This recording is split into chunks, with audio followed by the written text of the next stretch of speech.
नौजवान था और यतीम भी था। शौक बन गया दीन पढ़ने का। मोहल्लेदार इलाके वाले कहने लगे कहाँ से कमाएगा, ना बाप है ना माँ है ना घर है, कहाँ से। हजरत रूमी कहते हैं नौजवान ने जंगल में झोंपड़ी लगा ली। वहाँ वो सुबह मदरसे जाता, शाम को जंगल में रहता, वहाँ अल्लाह अल्लाह करता, सबक याद करता। एक दिन बादशाह की बेटी रास्ता भूल गई, जंगल में आई सहेलियों के साथ, बॉडीगार्ड भी साथ थे पर रास्ता भूल गई।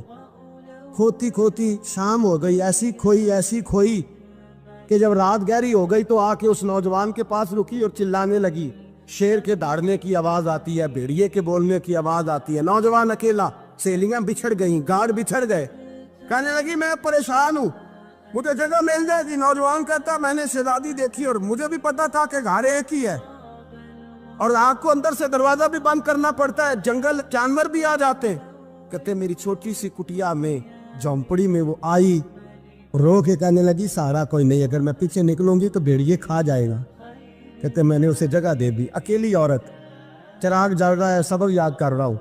मेरे नबी पाक ने फरमाया जहां मर्द औरत अकेले हो तीसरा शैतान होता है। और शहजादी, वो बच्चा कहता है सबक याद करता रहा सारी रात। वो बच्ची को कहा सो जा, पर वो कहती है नींद मुझे भी कहाँ आई।